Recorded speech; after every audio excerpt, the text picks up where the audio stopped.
Hello and welcome to Byte Basics. I'm Earl Gates. On Byte Basics, we strive to cover those things that people always assume that you know about computers, whether or not you do. Today on Byte Basics, we're going to look at backup. It's always important to make sure you have backup copies of everything that you have on your computer. That way, if something was to happen to the computer or to anything else you have on the machine, you could still get your data back. And that's sometimes something that we always struggle with, how to do a backup. What method should we use? What tools should be involved in the backup? And so we're going to look at several of the options that are available for you today. We're going to look at both the hardware and the software involved in backups.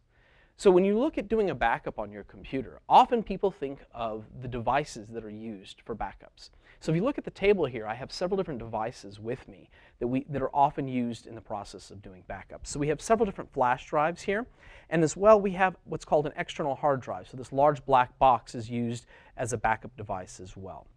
And these are a great tool for backup, but one misconception that often happens when you're looking at these is often people will save their data to these devices assuming that that's all that needs to be done.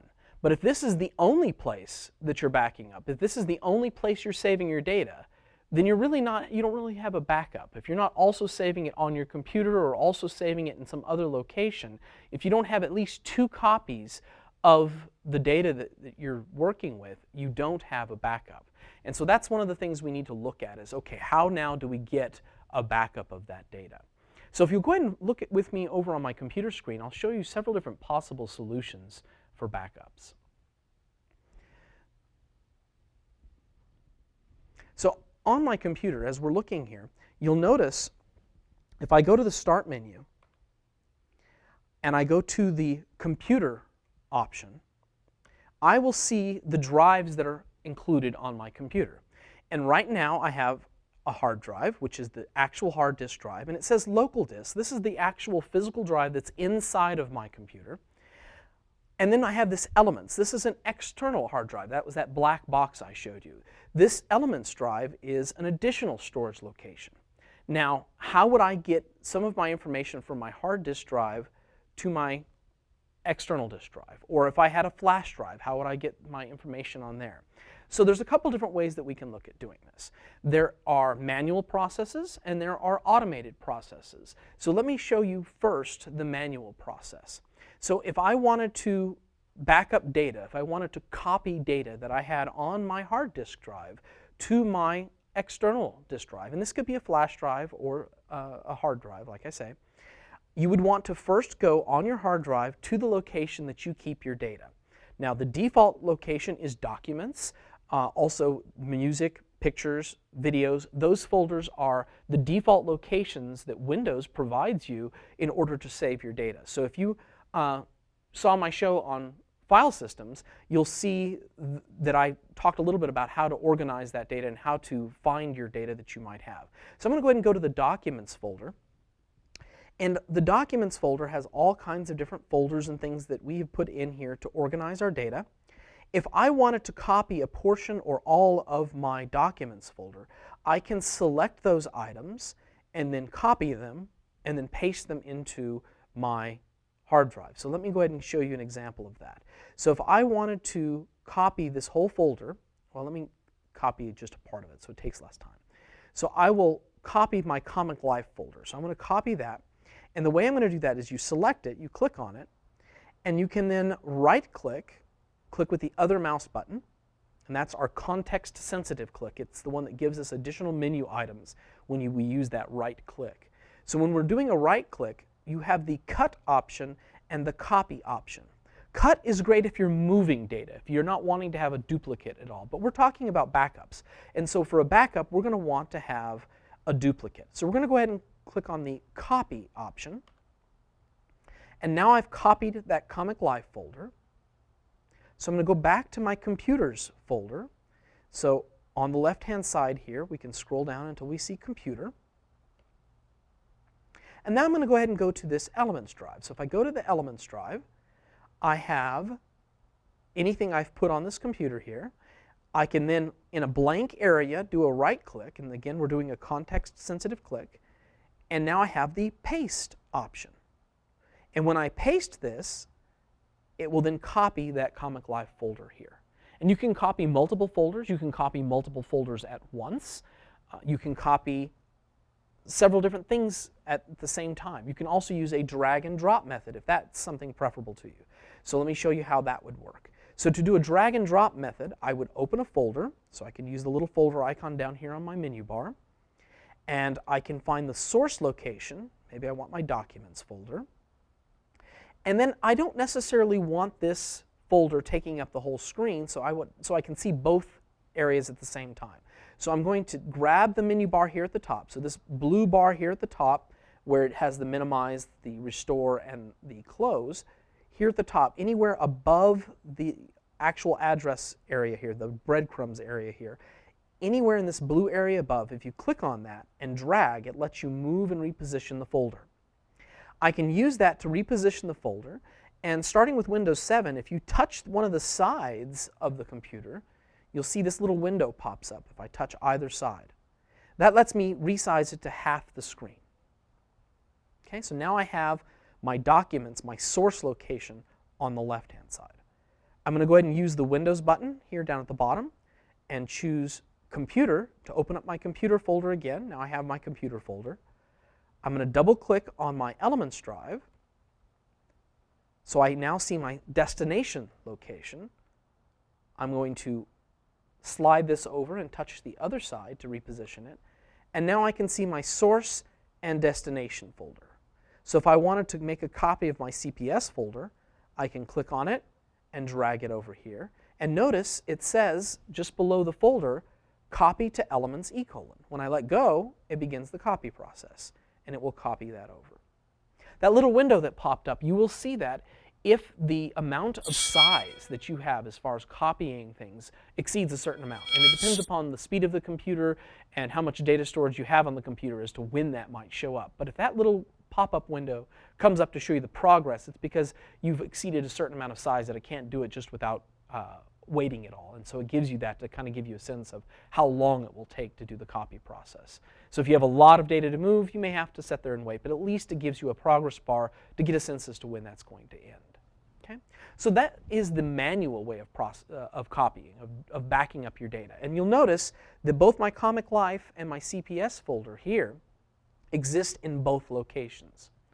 Now, the downside to this is they could get out of sync. And what I mean by that is if I've updated something in one of those folders, if I don't also copy it again to my backup, I won't know where I'm at. I won't have the same data in both locations. And so what I recommend is always saving your data to the same place. So when you're inside of the program, whether it be Word, PowerPoint, whatever it is that you're working on, save that information the way you normally would to the same place you normally would, for instance on my computer, and then close everything, grab that information and either cut and paste or drag and drop to the copy to make sure that I'm getting a backup. If you use the save function from within the program in both cases, you may not realize whether or not you've backed up or not. And so having them be two distinct processes sometimes helps make that a little easier. Okay? So other ways to do backups. So this is the manual way. Let me show you the automated way. So within Windows, they have a process that allows us to do an automated backup, which can be done on a schedule.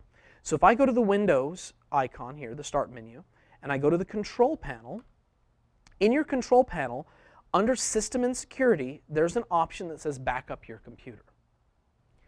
When you go to Backup Your Computer, you can click on this Backup Now button to begin a backup. You can set up several different aspects of your backup as to what location it's going to back up. So if you have an external hard drive or a flash drive or whatever it is that you're backing up, you want to make sure that that backup location has enough available space. Generally, most of the time, Windows says that you should have at least 200 gigabytes of available space, which generally means that your flash drives aren't going to be large enough. But depending upon the size of your computer, that may or may not be an issue.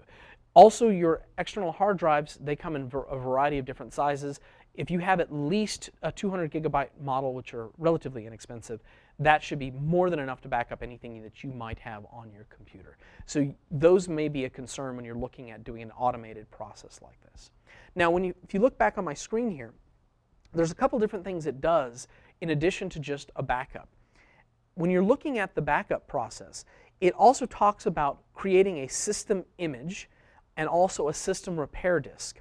The system image includes more than just your data files. That includes the actual operating system and all of the programs you have installed on the computer. So if you have to do a full backup, the very first time, it's also going to do a system image, and it's going to recommend that you do a system repair disk. A system repair disk is a disk that you can put into your computer to start your computer from that disk if your computer cannot be started on its own.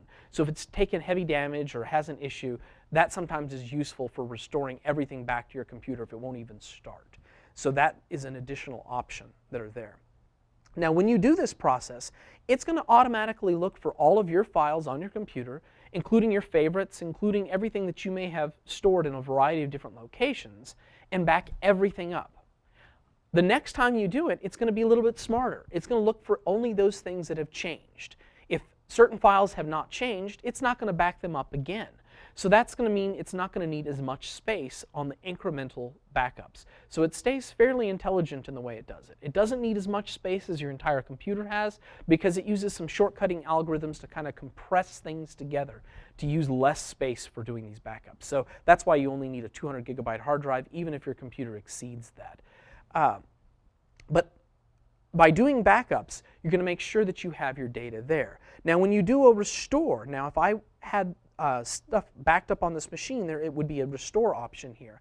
If I'm restoring my data files, I can pick which data file I want to restore. But if I do a system image, a restore from system image, it's going to restore everything back to my computer.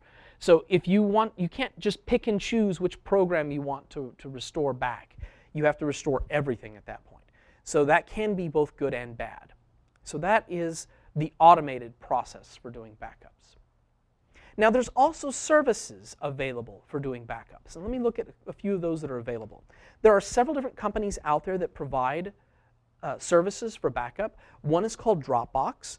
That's one that you often might see. And so I have a little icon here on my desktop.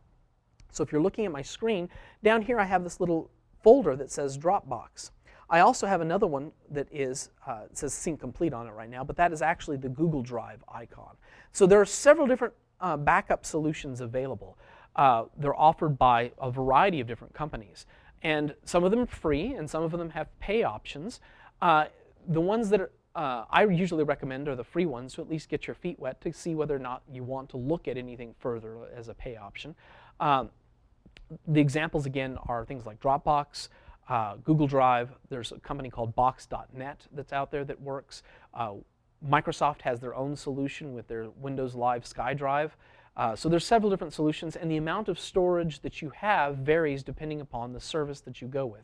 They range generally from about 5 gigabytes of free storage all the way up to 25 gigabytes of free storage. So depending upon who you go with, you'll have different availability. Now, the way they work can vary. Some of them require entirely a manual process, so you'd have to pick and upload those files that you want.